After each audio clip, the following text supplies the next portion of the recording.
GCSE Physics, Paper 1, Combined Science Foundation. Energy.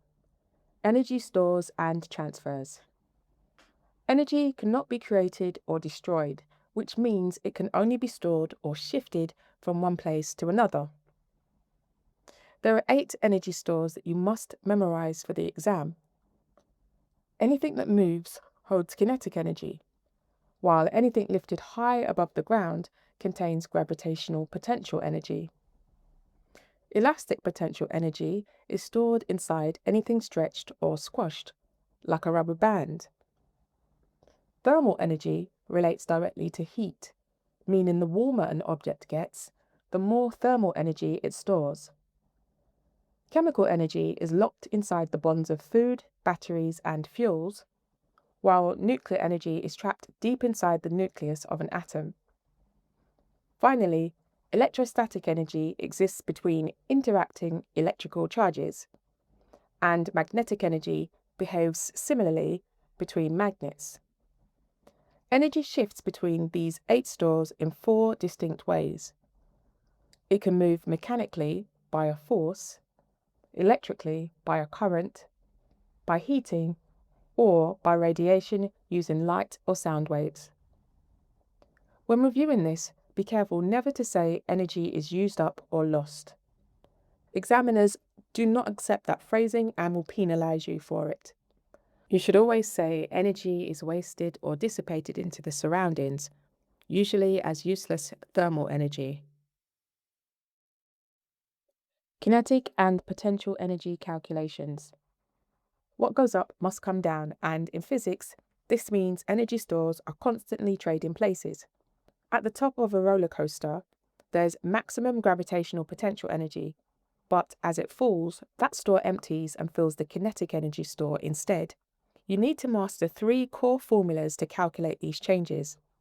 First, gravitational energy is calculated by multiplying mass by gravity and height. On Earth, gravity is almost always given as 9.8 newtons per kilogram. Second, kinetic energy equals half times mass times velocity squared. Third, elastic potential energy equals half times the spring constant times the extension squared.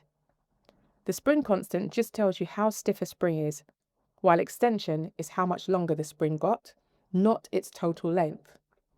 The golden rule for these questions is that in a perfect system with no friction, the loss of gravitational potential energy perfectly equals the gain in kinetic energy.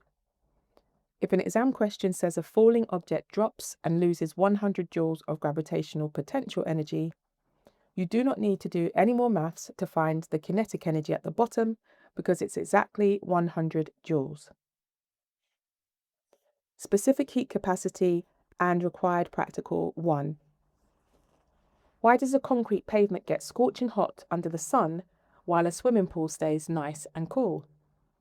It's all down to specific heat capacity. This concept is simply a measure of how much energy it takes to heat up 1 kilogram of a material by 1 degree Celsius. Water has a massive specific heat capacity, meaning it absorbs a lot of energy before it warms up, while metals have a low capacity and heat up incredibly fast. The formula states that the change in thermal energy equals mass times specific heat capacity times the temperature change. For the temperature part of the formula, never plug in the starting or ending temperature on their own. You must subtract them to find the difference between them. If water warms up from 20 degrees to 30 degrees, it's the 10 that you use in your formula. To measure specific heat capacity in a school lab, you blast a material with electricity and track how the temperature responds. The setup requires a 1 kilogram block of metal, such as aluminium, which has 2 holes drilled into the top. Inside the first hole, you place an electric immersion heater, and inside the second hole, you place a thermometer.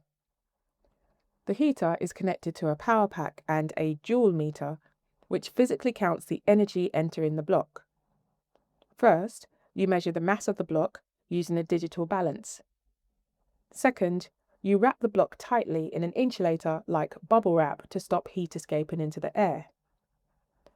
Third, you place the heater and thermometer into their holes and record the starting temperature.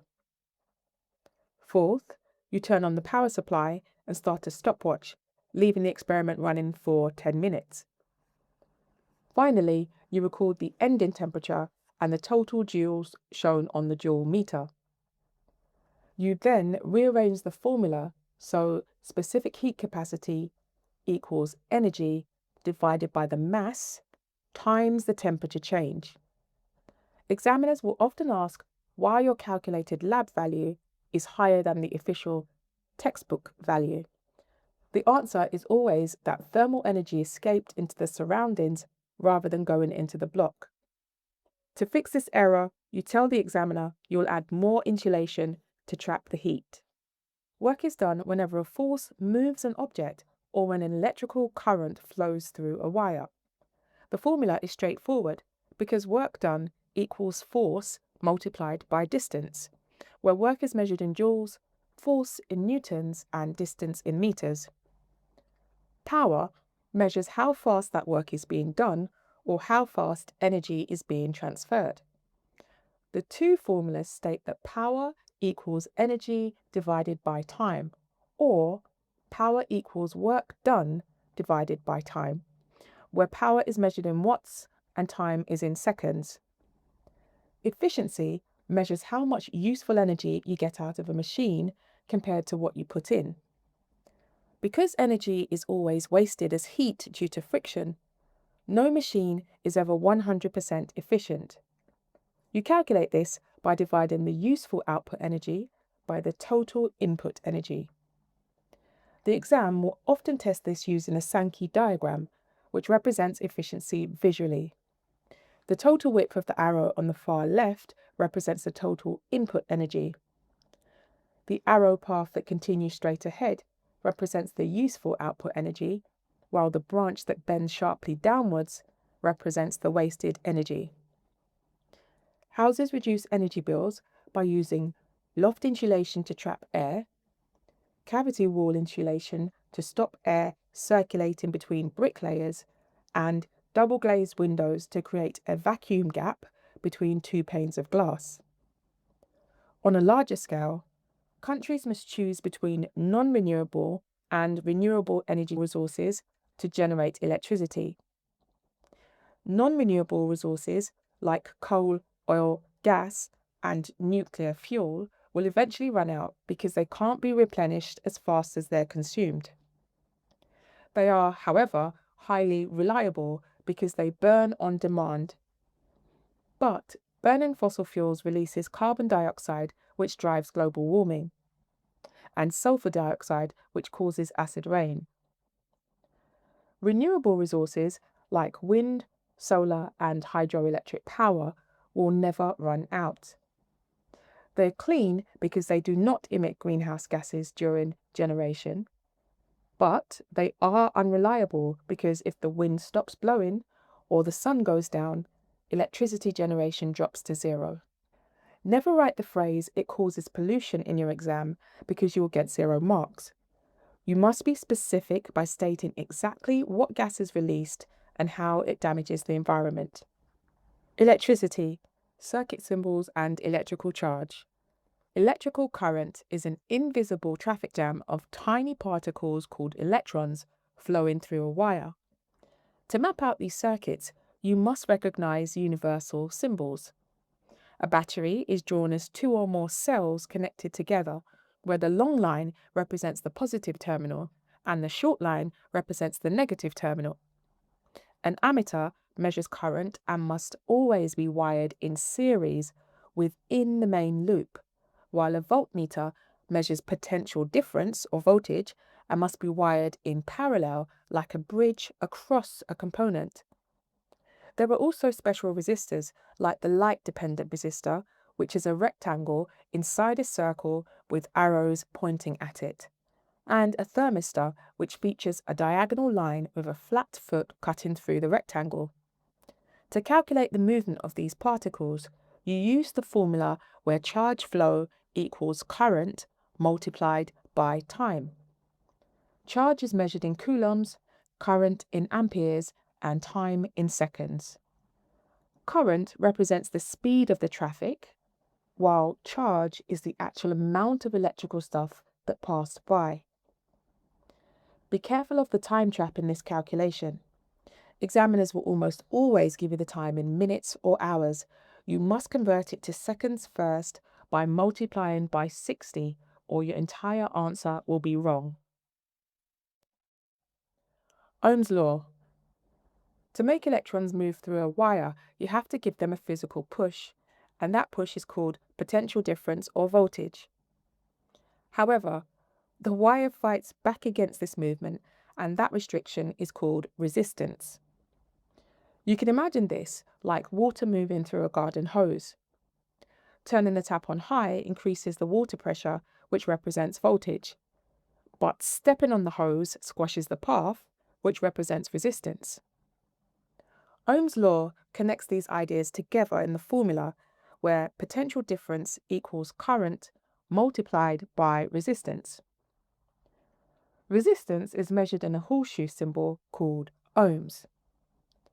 If you want more current to flow, you must either increase the voltage or lower the resistance. Students sometimes struggle here because the term potential difference sounds confusing, but it's just a scientific name for voltage, and it represents how much energy is carried by each unit of charge. Practice rearranging this formula into current equals voltage divided by resistance and resistance equals voltage divided by current. The exam will penalise you if you multiply numbers when you are supposed to divide them. And you might also be asked to define an ohmic conductor, which is simply a component like a fixed resistor where the resistance never changes, creating a perfectly straight diagonal line on a graph. Series and parallel circuits. There are only two ways to build an electrical circuit, and you must memorize their rules perfectly. A series circuit contains one single loop. Because there are no branches, the current is exactly the same everywhere in the circuit. However, the voltage from the battery is shared between the components, meaning if you add more light bulbs, they'll all get dimmer. The total resistance in series is found by simply adding the individual resistances together. A parallel circuit contains multiple branches. Here, the current is shared because the electricity splits when it hits a junction. However, the voltage is the same across every single branch, meaning each path gets the full push of the battery. The strangest rule is that adding more resistors in parallel actually lowers the total resistance of the circuit. But this happens because adding branches opens up alternative lanes for the traffic, and that makes it easier for the overall current to flow. Students find this difficult because it feels backwards, so remember to look closely at the circuit diagram first. If a component is on the main loop, apply series rules. But if it's on a side loop, switch to parallel rules. Disconnecting a component in a series circuit breaks the whole loop and stops everything working. But in a parallel circuit, only that specific branch is broken, while the other branches keep running perfectly. IV characteristics and special resistors. Not all components play fair, and many change their resistance depending on the conditions around them. Examiners will often ask you to sketch or identify 3 specific graphs that plot against voltage.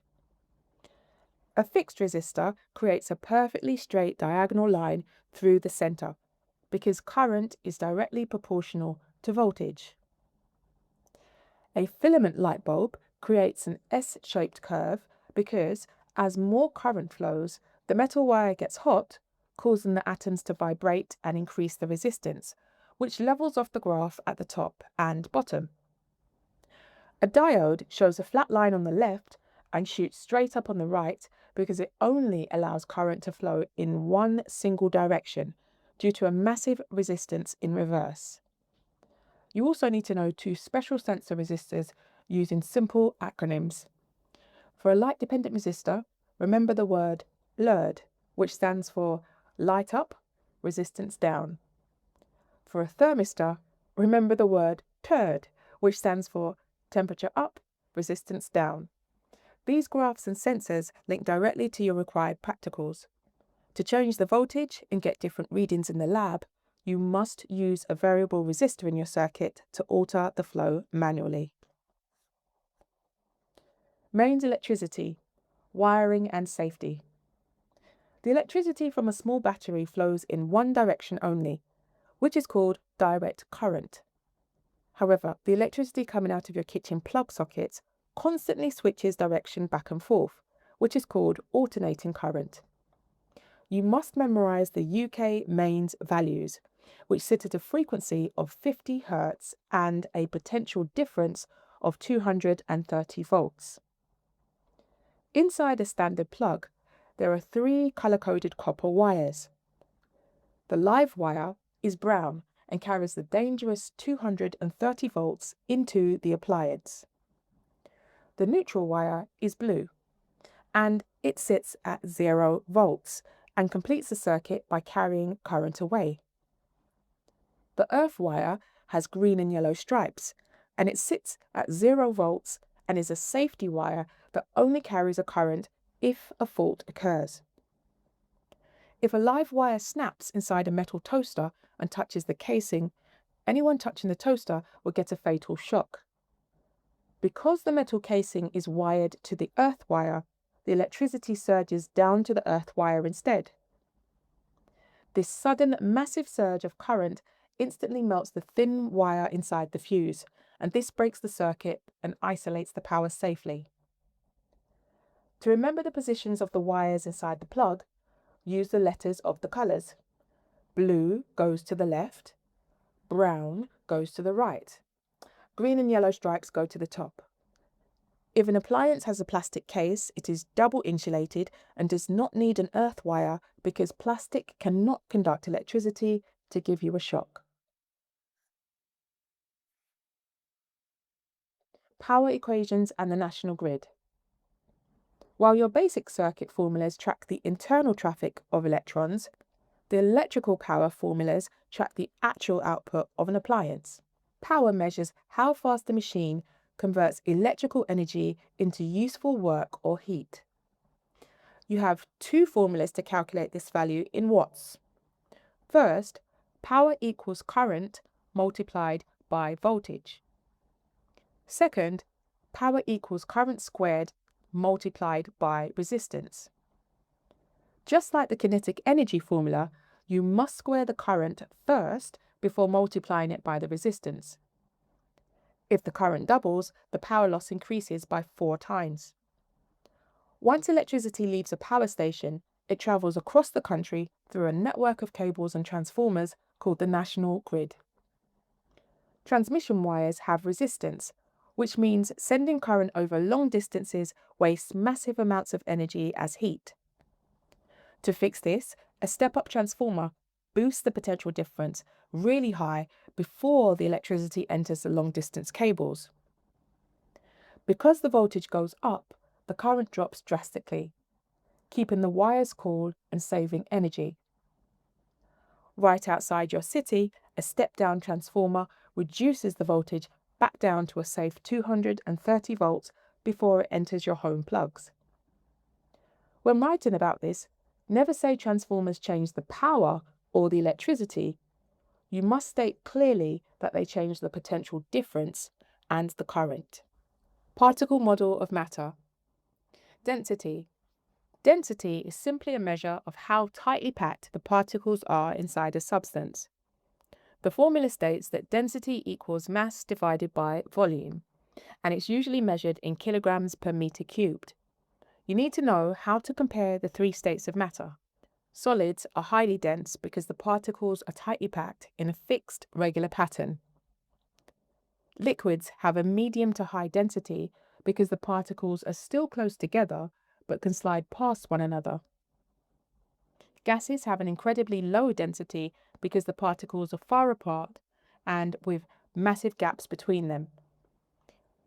You're guaranteed an exam question on how to measure density in a lab.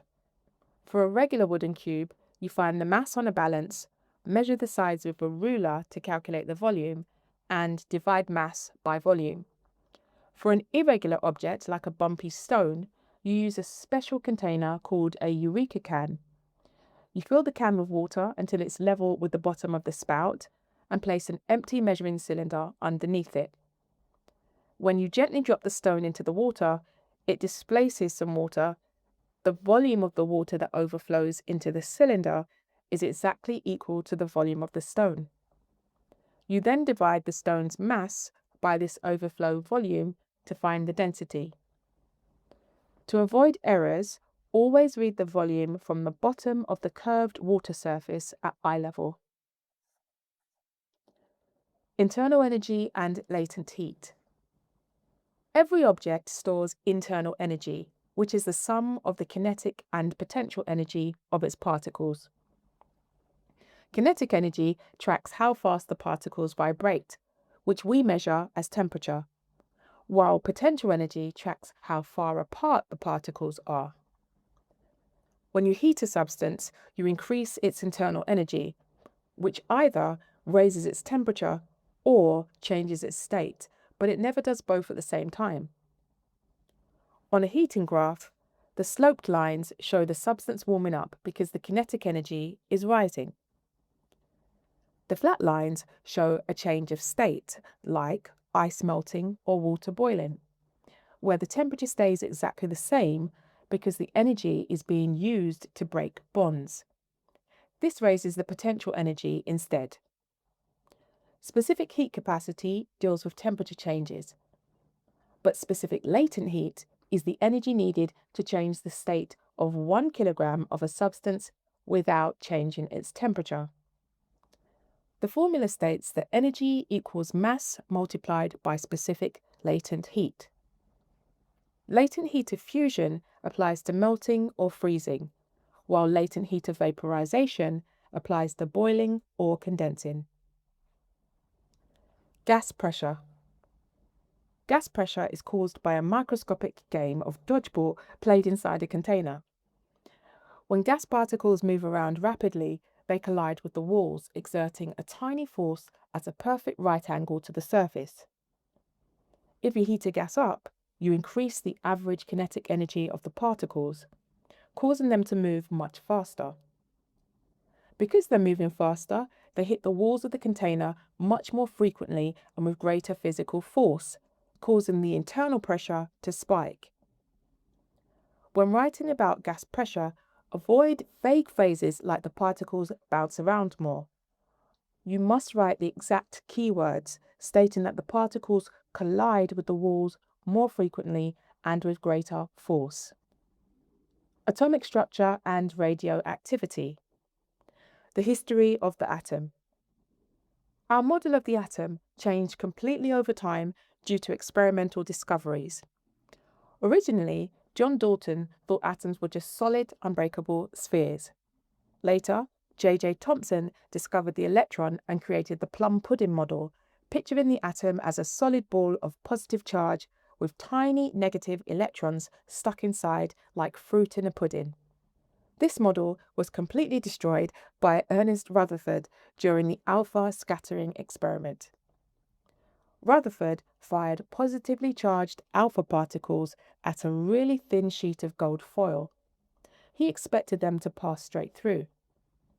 Instead, 3 things happened, and each gave us a massive clue. First, most particles went straight through, proving the atom is mostly empty space. Second, some alpha particles were deflected off course, because like charges repel, and this proved that there must be a positive charge inside the atom. Third, a tiny fraction of particles actually bounce straight back, and this proved that almost all the mass of the atom is concentrated in a dense central nucleus. Later, Niels Bohr upgraded the nuclear model by proving electrons orbit at specific distances called energy levels. and James Chadwick discovered the neutron inside the nucleus. Radioactive decay. An isotope is simply an atom of the same element with the same number of protons, but a different number of neutrons. When an isotope decays, it emits one of three types of radiation. Alpha radiation is a helium nucleus made of 2 protons and 2 neutrons.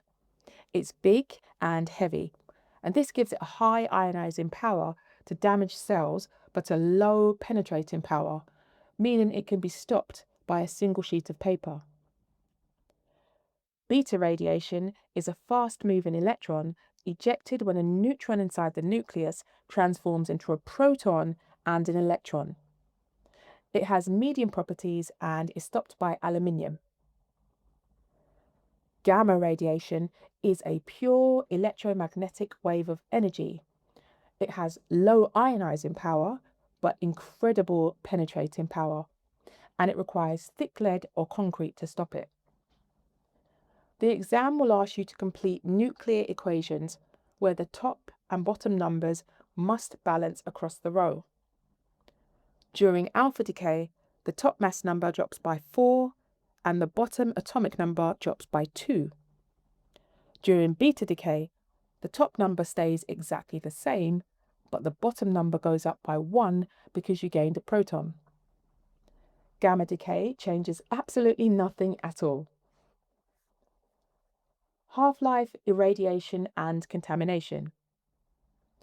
You can never predict when an individual radioactive atom will decay, but you can predict exactly how long it takes for a massive crowd of them to halve. This time is called the half-life. To read a half-life graph, look at the starting activity on the vertical axis. Divide it by 2, move horizontally across the curved line, and look straight down to the time axis. Examiners will heavily test your ability to distinguish between irradiation and contamination.